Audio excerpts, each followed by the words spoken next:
Hey everybody, it's Music Man Darren. Welcome back to the Darren Show, where we review albums and talk about music and what have you. Today, I know you're all looking forward to another Taylor Swift review, and I will have more Taylor Swift coming up because I got a lot of Taylor Swift still to go to. You know, as I said, I'm kind of new to the Taylor Swift thing, so I've been checking out all her albums. But today we had a viewer request from our friend Tanya in Delaware, Maryland, one of those states over on the East Coast. I'm in Missouri. What do we know about the East Coast? It's the Smiths featuring Morrissey. Songs written by Morrissey and Johnny Marr. This is an album called The Queen is Dead, released in June of '86, spent 22 weeks on the UK album charts, made it all the way up to number 2. Now, it only made it up to number 70 in the U.S. because, I don't know, over here in the U.S., we're kind of weird about the whole UK stuff. We're kind of, in fact, I was like 20 years old when this came out, and I didn't really hear much about it. You know, mainstream radio dude, whatever. Many years later, I find out. So the Smiths are kind of like, this is interesting. I had not heard this album before. Checked it out.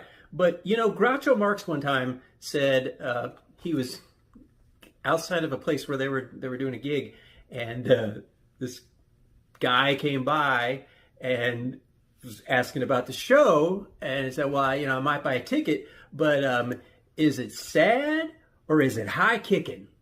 And Groucho was like, that was the best way that I've ever heard somebody describe show business. You know, is the show or the album or the book or whatever, is it going to be sad or is it going to be high kicking?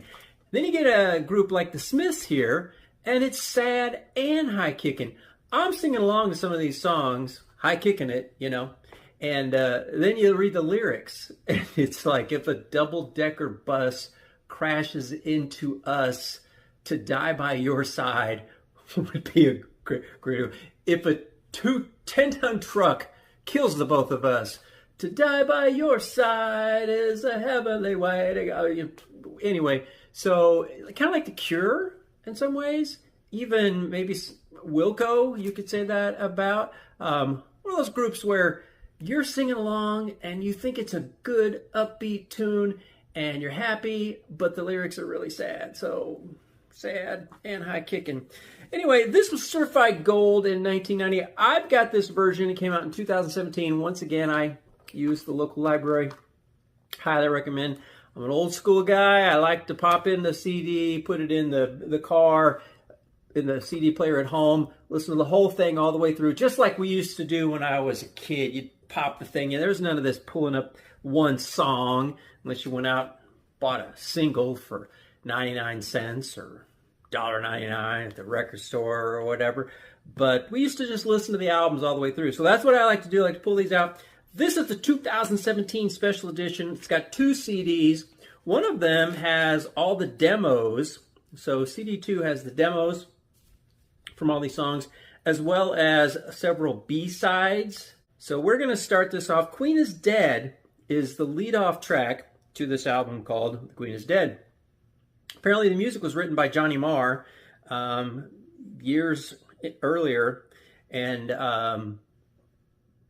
most of these songs, the music's Johnny Marr. Morrissey fills in the lyrics later. Morrissey's lyrics are kind of, you know, and he's against the press. He's against people in general. But it's really cool. So we got The Queen is Dead, Frankly Mr. Shankly, which is more of an upbeat little tune. The Queen is Dead brings you in. Queen is Dead starts out with a really cool tom-tom beat. So we'll check that out. Track 3, I Know It's Over. Never Had No One Ever. Oh man, track 3 and 4, I Know It's Over and Never Had No One Ever. I like heart-wrenching, sad songs, and those are it. Those will do it for you. Track 5, Cemetery Gates. Then we got Big Mouth Strikes Again, which is apparently a song that Morrissey wrote in response to the UK press giving him all kinds of trouble, and always saying that he was talking crap. And he said at one point, I read an article that he said that he could rescue a baby from a burning building, and the UK press would say, "Oh, Morrissey squeezed a young child," you know. Anyway, so he couldn't do anything right. The Boy with the Thorn in His Side, excellent tune, kind of upbeat. We got Vicar in a Tutu. There Is a Light That Never Goes Out, track 9. Hang on for that. This actually is my favorite track on the album, track 9, which I love. You've got a 10-track album and solid songs all the way through. Really excellent album. I'll give you a spoiler alert there. I like the whole thing, but to wait until track 9 to hit the what I think is the best song, it's pop friendly, whatever. I love it. There's a Light That Never Goes Out. Track 10, Some Girls Are Bigger Than Others. Story behind that is Morrissey apparently as a young man was you know, dating, seeing different women. And apparently came to a realization that women come in different shapes and sizes. Now, it seems pretty obvious to me, but that's what that song's about. Some girls are bigger than others. It's a little weird because he says, you know, some girls' mothers are bigger than others. But anyway, so then if you do get this 2017 edition on the second CD, we've got demos and longer versions of The Queen is Dead, Frankly Mr. Shankly, I Know It's Over, Never Had No One Ever, Cemetery Gates, Big Mouth Strikes Again, Some Girls Are Bigger Than Others, The Boy with the Thorn in His Side, and There Is a Light That Never Goes Out, just alternative takes. And then we've got the B-sides, Rubber Ring, Asleep, Money Changes Everything, and Unlovable. So here we go. Let's give a listen to track number 1, The Queen is Dead.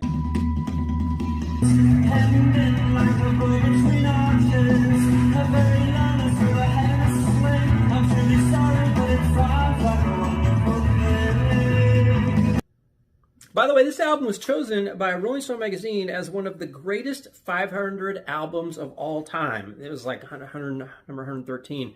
So there's a reason to check it out, right? All time. Not just one of the greatest albums of the 80s. All time.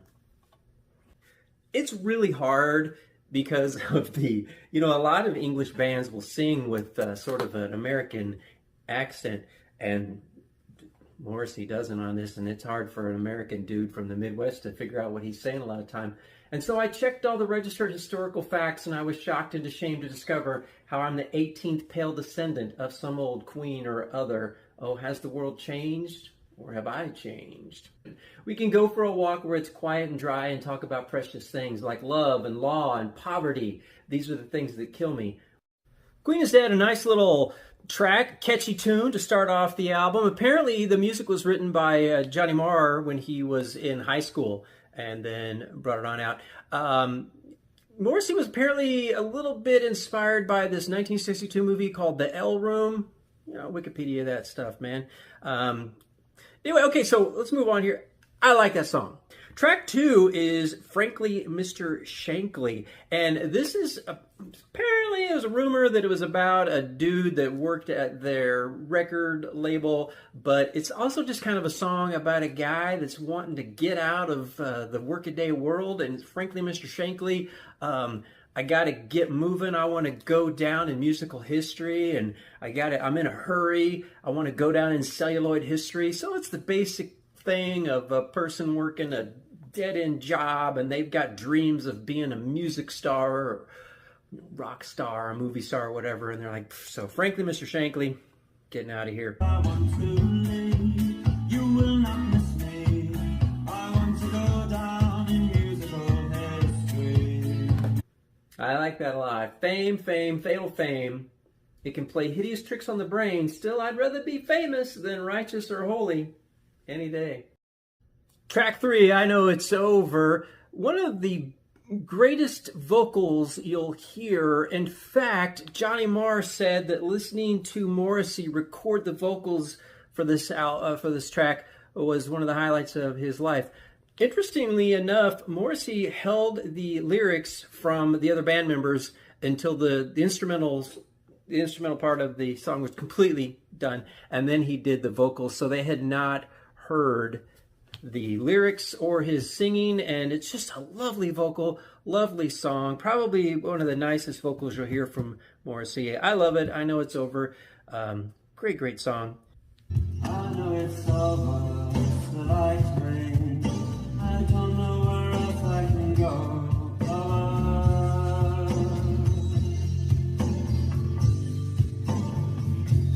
Oh, mother, I can feel the soil falling over my head.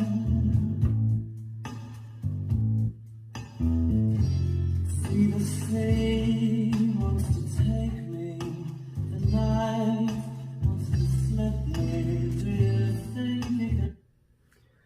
Oh, mother, I can feel the soil falling over my head, and as I climb into an empty bed, enough said. I know it's over, still I cling. I don't know where else I can go. Oh, mother, I can feel the soil falling over my head. See, the sea wants to take me. The knife wants to slit me. Do you think you can help me? Sad. This is a really amazing song. 3 tracks in, and I already like the album. Never Had No One Ever is track 4. And this was actually a demo, the music for it, Marr did in like 84 and then kind of updated it a little bit in 85. So there were songs that apparently Johnny Marr had and didn't think they were good enough to bring to the band, and then Morrissey would hear them and go, hey, I want to put some lyrics to that. So Never Had No One Ever. Morrissey said this is a little bit inspired by him growing up in Manchester and feeling alone, feeling outcast. Also, Johnny Marr said about this track, Never Had No One Ever, that if you listen to it, it sort of gives you the feel for the whole album, and just the vibe of the song was what they felt when they were making the album.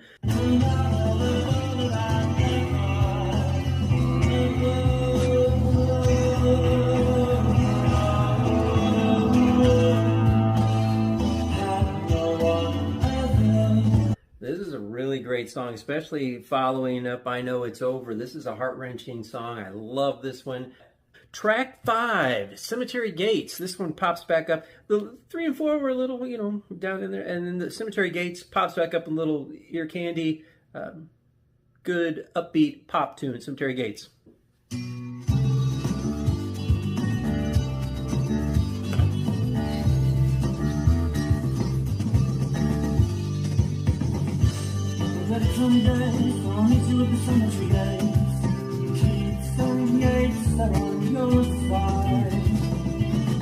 So track 5, Cemetery Gates, upbeat song, inspired apparently by Morrissey going through a graveyard.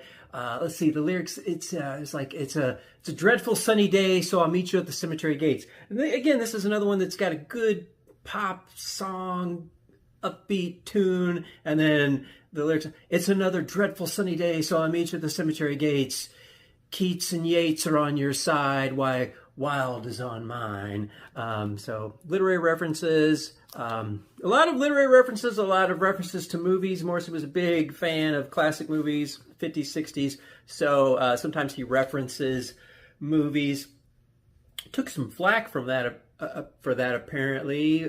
People accusing him of stealing ideas or lyrics from other songs and movies and this and that. But when you're an artist, I mean, stealing an idea is that's what you do. I mean, there's only like 4 chords. There's only like 5 stories. I'm not an expert. Don't look this up. But really, there's only about 4 or 5 stories, and every story is the same. You just change the names, location. How many times have people done Romeo and Juliet or all the Shakespeare stuff? So whatever. So he stole some ideas, lifted some lines from movies for some of these lyrics. But Cemetery Gates, really cool. Apparently that was one that, like I was talking about, Johnny Marr brought in the guitar part, said he didn't think it was good enough for the band.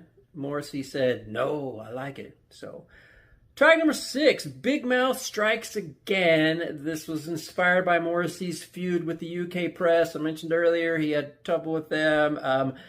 So Sweetheart, Sweetheart, I was only joking when I said you should be bludgeoned in your bed. Another upbeat song. I'm singing along, Sweetheart, Sweetheart. And then You should be bludgeoned in your bed. I even messaged my friend Tanya, and because I was driving along, and I was listening to it, and I said, is it possible that in this song, because I have trouble hearing, understanding some of these lyrics, did Morrissey say that this person should be bludgeoned in their bed? Yeah, okay. So there you go. Check it out. Big Mouth Strikes Again. We'll put the lyrics up here.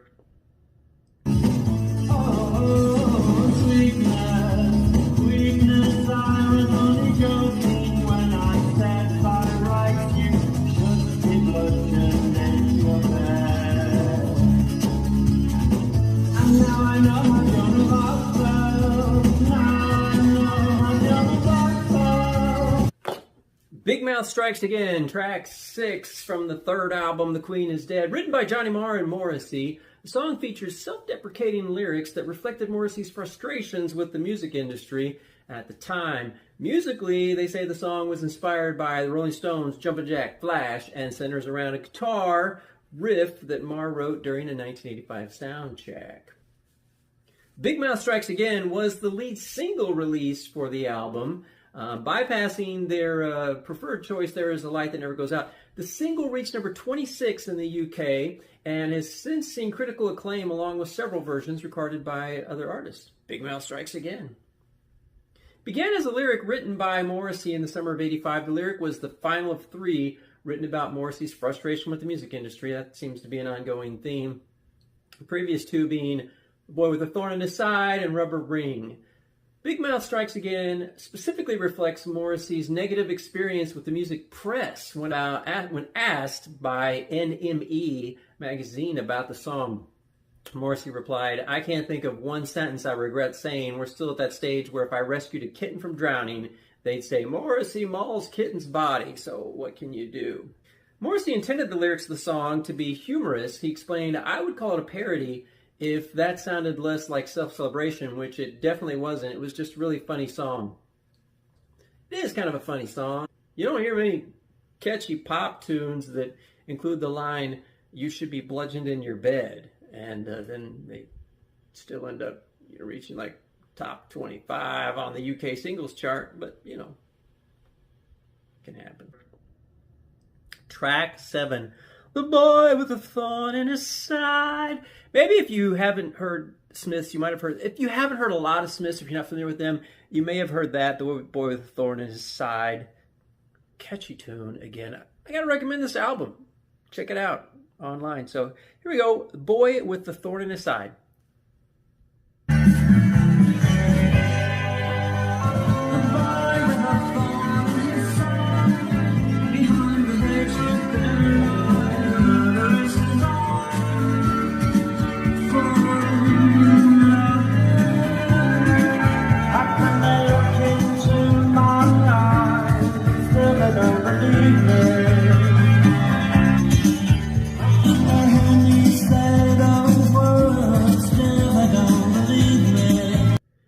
Track 8 is Vicar in a Tutu.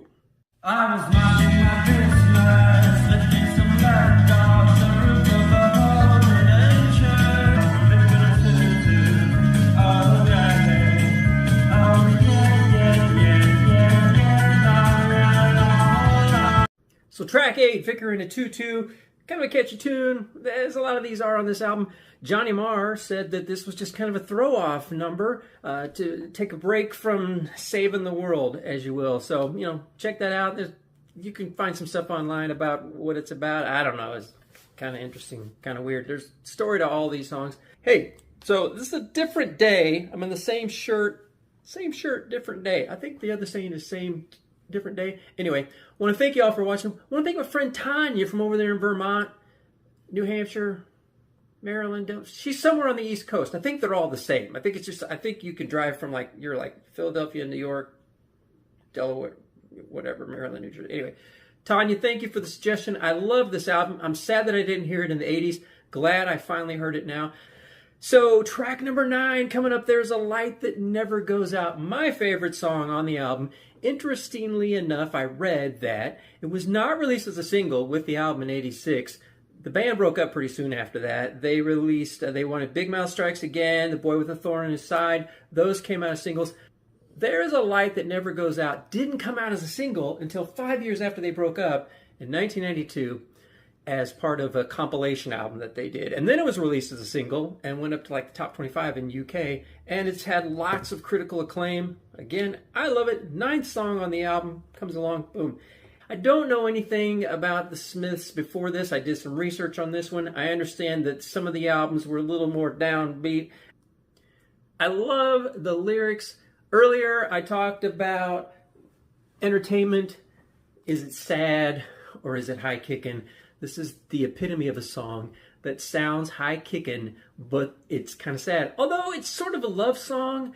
If a double-decker bus crashes into us, to die by your side would be a heavenly way to go. If a 10-ton truck kills the both of us, you know, it'd be my privilege to go out with you. Anyway, great lyrics. Put them up here. And I think it's a happy song. Anyway, there's Light That Never Goes Out. Let's give it a listen. Take